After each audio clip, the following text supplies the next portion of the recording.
Los cánceres tienen una heredabilidad en torno al 20%.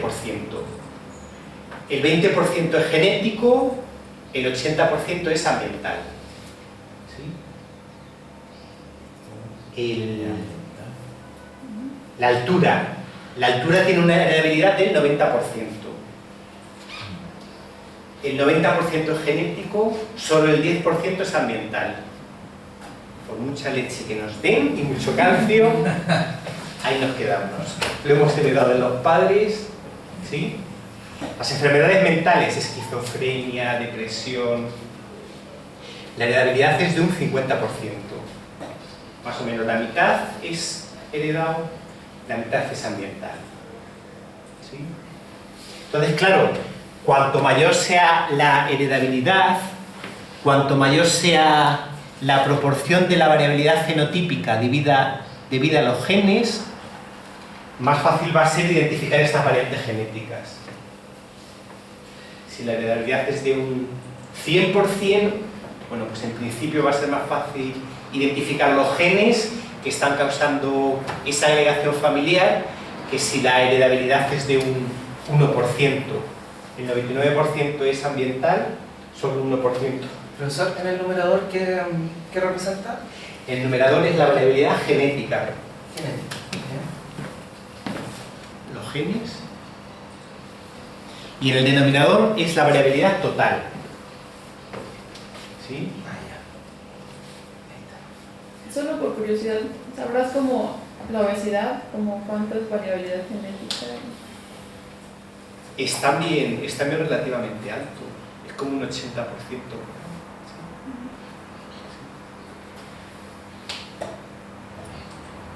Claro, la heredabilidad varía también de una población a otra.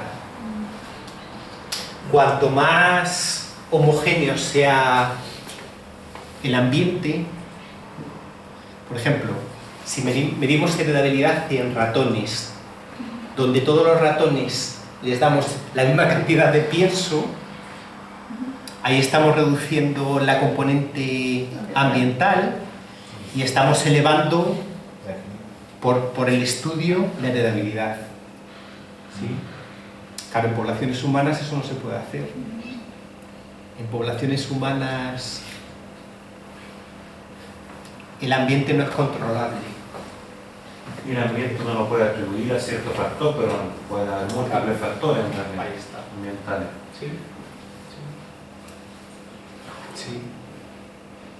Entonces es el segundo paso. El primer paso es la enfermedad en la que estoy interesado, encuentro una agregación familiar, y la segunda pregunta es, bueno, si encuentro una agregación familiar, ¿esa agregación familiar se debe al ambiente o a que los familiares comparten material genético? ¿Sí? Y para hacer este tipo de análisis empleamos métodos estadísticos que se llaman análisis de componentes de varianza. Ahí se ve que lo que nos hace falta para estimar la variabilidad es estimar componentes de varianza. Tenemos que estimar la varianza genética y la varianza total si queremos construir esa razón. Y para esto tampoco hacen falta genotipos. Con tener fenotipos y tener árboles genealógicos podemos estimar la heredabilidad.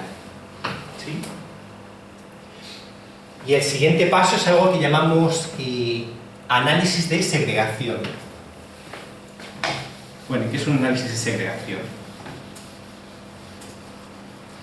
Supongamos que tenemos muchas familias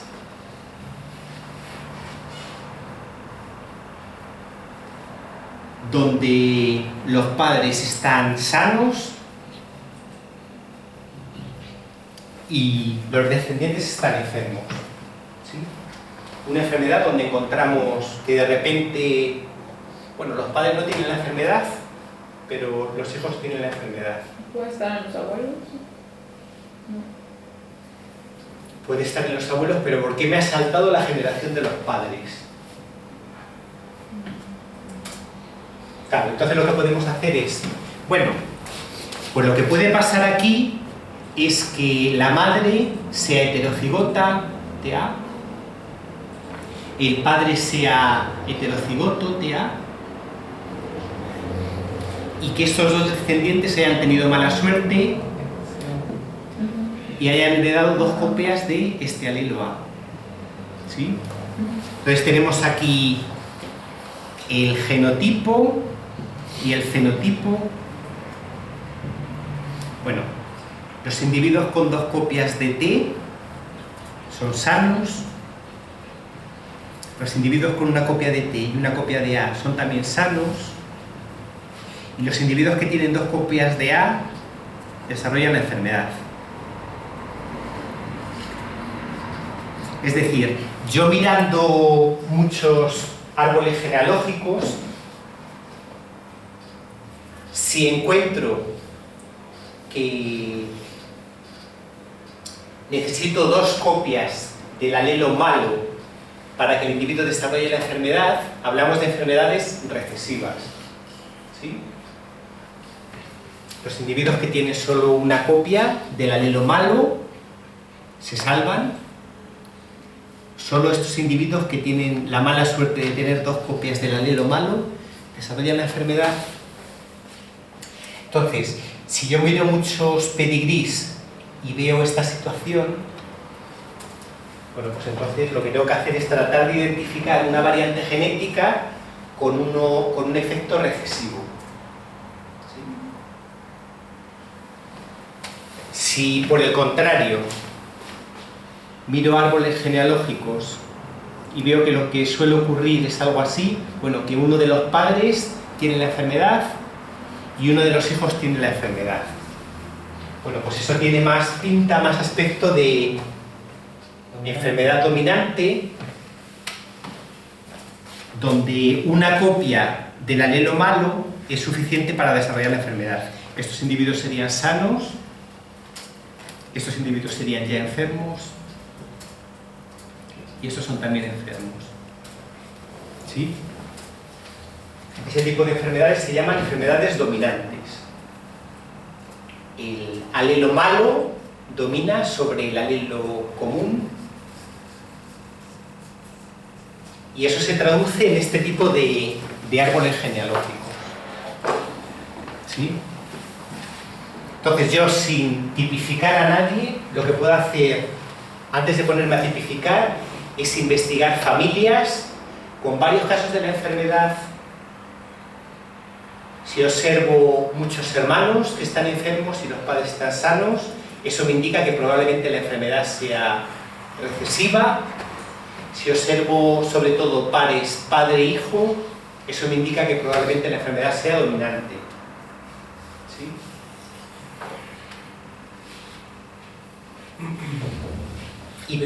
Pero cuando se detecta esto, o sea, se hace un estudio y se detecta esto, ¿se puede hacer un tipo de intervención que a nivel genético que pudiera ayudar? ¿O de momento no se puede hacer eso? Sí, se puede hacer. ¿Sí? Se podría hacer, pero yo creo que el primer paso sería, bueno, ver si somos capaces de identificar las variantes genéticas que están causando la enfermedad. Porque si no, ¿qué tipo de intervención vamos a hacer? Sí, pues no, o sea, pero con este tipo de estudios se puede lograr eso. Sí. Con este, nosotros lo que podemos hacer es cáncer de vesícula. A una persona, a los pacientes con cáncer de vesícula les decimos, ¿queréis participar en el estudio? Sí. Les hacemos una entrevista y les preguntamos, ¿tiene usted hermanos con cáncer de vesícula, sí o no? No. ¿Tiene usted padres con cáncer de vesícula, sí o no? Sí. Si encontramos muchos pacientes así, eso nos indica que tendremos que tratar de identificar genes con este efecto dominante. Y si encontramos muchos pacientes que tienen hermanos, pero pocos pacientes que tienen padres, habría que tratar de identificar genes con un efecto recesivo. y la intervención genética, basándose solo en esto, claro, pues no sé, se podría recomendar a esta familia con 2 hijos enfermos. Es que yo no sé qué tipo de recomendación se le puede hacer ahí a los padres. Porque Hay es un poco de mala suerte que les día justo no... Hay Eso fue médicos mal. especialistas en consejo genético. Sí, claro. Sí, pero el consejo genético normalmente, O sea, antes- claro, normalmente empieza así, pero luego lo que se hace es, bueno, pues las variantes que causan esas enfermedades ya han sido identificadas, se podría tipificar a los padres para ver si tienen la variante, y si es mala suerte, pues que tienen los dos esta variante, y ahí ya sí que se puede estimar, bueno, la probabilidad de que su próximo hijo sea también enfermo es de un 25%. Ustedes deciden lo que hacen, ¿no? No, y la recomendación sería más que nada tener un control en relación a la muy probable aparición de algún caso. O sea, más que nada sería un control precoz. Ah, pero solamente control, no... No existe terapia génica. No existe- En humanos no hay terapia génica. Lo que puede pasar es que si se hace si se mejora la forma de exámenes médicos en lo que tiene que ver con ADN, uno podría antes del nacimiento ver cómo viene Claro. el individuo y interrumpir el nacimiento, interrumpir un aborto, pero eso ya entra en problemas obviamente éticos, ético. etc. Claro, si conocemos la variante genética, ahí se ve lo que se puede hacer. Pero el primer paso es identificar la variante genética. Si se conoce, ahí se puede decir, bueno, pues tipifiquemos a los padres para ver el riesgo que tienen de tener hijos con la enfermedad. Eso sería posible. Igual se ha hecho, por ejemplo, en el mismo cáncer de mama, pensando en la mastectomía profiláctica que se hacen. O sea, cuando se ve el caso de agregación familiar de este tipo, en realidad muchas mujeres optan por realizarse una mastectomía preventiva, porque cuando tienen una gran certeza de que van a desarrollar en un par de años más cáncer, se realizan la mastectomía. El mismo caso de la Angelina Jolie, por ejemplo, un caso famoso de eso. Sí. Lo que pasa también es que en muchas enfermedades que se llaman de herencia compleja pueden haber muchas, digamos, estamos hablando de mutaciones, muchas mutaciones, muchos genotipos distintos que provoquen la enfermedad. Entonces, y acuérdense que también está el efecto del ambiente, entonces lo que uno va a tener es riesgo quizás de desarrollar la enfermedad, tampoco una certeza. Sí. Bueno, vamos por aquí. Hemos llegado hasta aquí. La 3, esa tampoco tiene Genotipos, fenotipo, tampoco. ¿no? Lo único que nos hacen falta son fenotipos. Ver si hay muchos pares de hermanos o pares de hijo-padre. ¿Sí? Entonces, hasta aquí no nos hacen falta genotipos, nos bastan con los fenotipos. A partir de aquí lo que podemos hacer es decir, bueno, tipificamos familias o tipificamos a personas sanas y a personas enfermas. Si tipificamos familias, hablamos de análisis de ligamiento, tipifico a toda la familia y trato de identificar las variantes genéticas asociadas con la enfermedad. Claro, identificar y reclutar familias para un estudio es logísticamente muy complicado. Es mucho más fácil identificar personas enfermas, pacientes y personas sanas y tipificar los dos grupos. Tenemos análisis de asociación y análisis de ligamiento. Aquí ya sí que nos hacen falta genotipos. Por ejemplo, en nuestro estudio de cáncer de vesícula, bueno, pues ahí llevamos reclutados 200 pacientes con cáncer de vesícula y 11 familias. Claro, es mucho más fácil que un paciente quiera participar que el paciente tenga una historia familiar y la familia quiera participar. ¿Sí? Esto es lo que vamos a hacer, a ver ahora. Ver si tipificamos casos y controles, cómo identificamos la asociación entre la variante genética y el fenotipo. ¿Sí? Y bueno, una vez hecho ese trabajo, tenemos que hacer lo que ya hemos visto. Bueno, pues identificamos una variante que está asociada con la enfermedad. ¿Dónde está esa variante? ¿Está dentro de un gen o fuera de un gen? ¿Dentro de un exoma? ¿Fuera del exoma? ¿Qué efecto tiene en el aminoácido, en la proteína?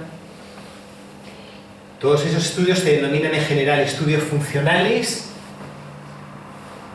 y son lo siguiente que hacemos una vez que hemos identificado a variantes asociadas con la enfermedad.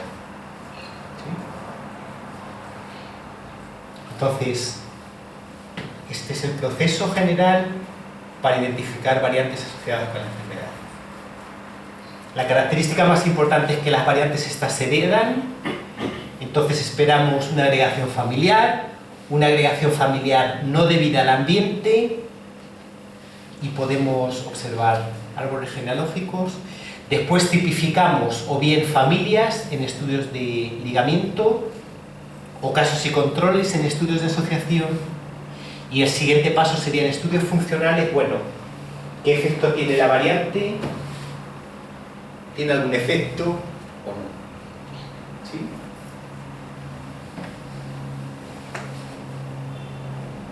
Entonces yo creo que ahora vamos a hacer la primera pausa y luego seguimos